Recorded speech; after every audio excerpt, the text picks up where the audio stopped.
दोस्तों आज के इस वीडियो में हम बात करेंगे चेक बाउंस का केस कोर्ट में किस प्रकार चलता है। चेक बाउंस केस की पूरी प्रोसीजर क्या है, नोटिस भेजने से लेकर जजमेंट तक का सफ़र मैं आपको आज के इस वीडियो में बताऊंगा। लाइफ में कभी भी अगर आप चेक बाउंस केस से अगर डील कर रहे हो तो आपको पता होना चाहिए कि अभी आपके केस में क्या चल रहा है। तो दोस्तों वीडियो को थोड़ा भी मिस मत करना। आज की इस वीडियो में आपको चेक बाउंस केस की स्टेप बाय स्टेप पूरी डिटेल मिलेगी। और दोस्तों वीडियो चालू करने से पहले आप सभी लोगों से रिक्वेस्ट है कि अगर आपको वीडियो पसंद आती है तो प्लीज़ वीडियो को लाइक करके चैनल को ज़रूर सब्सक्राइब करें। आपके एक लाइक और सब्सक्राइब करने से मुझे आपके लिए ऐसे इन्फॉर्मेटिव वीडियो बनाने के लिए मोटिवेशन मिलता है। प्लीज़ दोस्तों वीडियो को लाइक कर चैनल को सब्सक्राइब ज़रूर करें। तो दोस्तों चेक बाउंस का केस समझने के लिए हमें समझना पड़ेगा कि ये केस क्या होता है। तो दोस्तों जब कभी भी कोई व्यक्ति किसी दूसरे व्यक्ति को अपने ऊपर निकलने वाली लीगल पेमेंट को, मतलब कि सामने वाले को उसके पास से लीगली पैसे लेना था, उसके बदले वह चेक इशू करता है और सामने वाला व्यक्ति उस चेक को जैसे ही अपने बैंक में जमा कराता है, चेक बाउंस हो जाता है, तो वो व्यक्ति उसके ऊपर नेगोशिएबल इंस्ट्रूमेंट एक्ट की धारा 138 के अनुसार चेक बाउंस का केस कर सकता है। तो दोस्तों इसके लिए उस व्यक्ति को सबसे पहले जिस व्यक्ति के द्वारा उसका चेक बाउंस होता है उसको एक डिमांड नोटिस भेजनी पड़ती है। दोस्तों ध्यान दीजिएगा, चेक बाउंस केस की शुरुआत नोटिस भेजने से ही हो जाती है। तो दोस्तों उस व्यक्ति को यह नोटिस चेक बाउंस होने के 1 महीने के अंदर भेजनी पड़ती है। उसके बाद उस नोटिस में वो व्यक्ति चेक की रकम की मांग करता है और सामने वाले व्यक्ति को भुगतान के लिए समय दिया जाता है। उसके बाद सामने वाला व्यक्ति अगर 15 दिन के अंदर उसको जवाब नहीं देता या पैसे नहीं देता तो उसके 15 दिन जैसे ही ख़त्म हो जाते हैं, उसके बाद उसके पास केस फाइल करने के लिए उसके द्वारा दिए गए 15 दिन समाप्त होने के बाद 1 महीने का टाइम रहता है केस फाइल करने के लिए।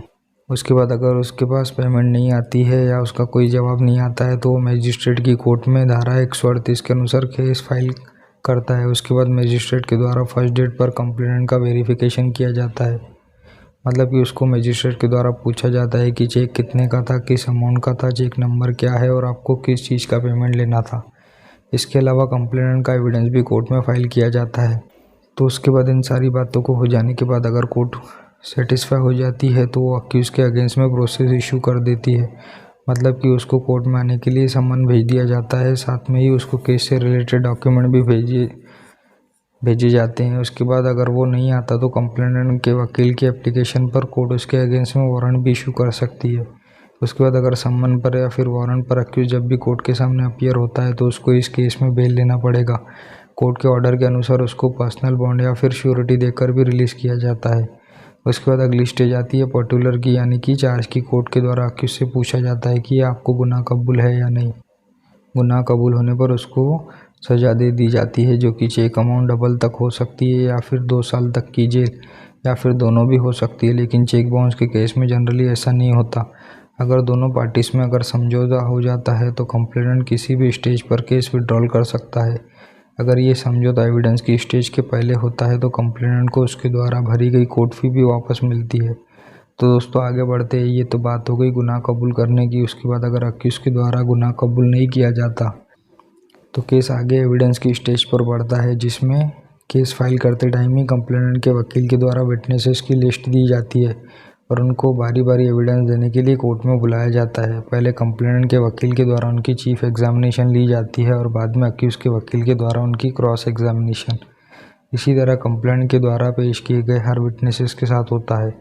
दोस्तों अगली स्टेज आती है धारा 313 के स्टेटमेंट की। तो दोस्तों कंप्लेनेंट के द्वारा पेश किए गए विटनेसेस के द्वारा दिए गए एविडेंस में जो भी बातें अक्यूज़ के अगेंस्ट में आती है तो उनको जज साहब के द्वारा अक्यूज़ को पूछा जाता है। अब इनका क्या आंसर करना है ये तो टोटली अक्यूज़ पर डिपेंड करता है और वो चाहे तो इनका आंसर नहीं भी कर सकता है। उसके बाद अगर मजिस्ट्रेट के द्वारा उसके बचाव में कोई एविडेंस देना है या डॉक्यूमेंट फाइल करना है तो वो पूछा जाता है। अगर उसको अपने बचाव में कोई डॉक्यूमेंट फाइल करना होगा या किसी का एविडेंस केस में देना होगा तो वो दे सकता है। अगर वो किसी का एविडेंस देता है तो उसकी प्रोसीजर भी सेम होती है। पहले उसके वकील के द्वारा उस विटनेसेस का चीफ लिया जाता है, उसके बाद कंप्लेनेंट के वकील के द्वारा उसकी क्रॉस ली जाती है। अब आगे बारी आती है नेक्स्ट स्टेज की, जो है आर्ग्यूमेंट की। तो दोस्तों आर्ग्यूमेंट की स्टेज में पहले कंप्लेनेंट के वकील के द्वारा आर्ग्यूमेंट करके अपना केस कोर्ट को समझाना पड़ता है, क्योंकि केस उसके द्वारा फाइल किया गया था। उसके बाद अक्यूज़ के वकील भी अपनी फाइनल आर्ग्यूमेंट करके अक्यूज़ का पक्ष कोर्ट के सामने रखता है। उसके बाद अगली स्टेज आती है जो कि फाइनल स्टेज है, वो है जजमेंट की। तो दोस्तों कंप्लेनेंट के द्वारा दिए गए सारे विटनेसेस, डॉक्यूमेंट्स, अक्यूज़ के वकील के द्वारा ली गई क्रॉस को ध्यान में रखते हुए कोर्ट इस स्टेज में अपना फैसला सुना देती है। अगर कोर्ट को लगता है कि अक्यूज़ गिल्टी है तो उसको चेक के अमाउंट की डबल रकम या फिर 2 साल तक के जेल की भी सज़ा सुनाई जा सकती है। तो दोस्तों आशा करता हूँ कि आपको आज का ये वीडियो अच्छा लगा होगा, और अच्छा लगा है तो प्लीज़ वीडियो को लाइक कर हमारे चैनल को ज़रूर सब्सक्राइब करें।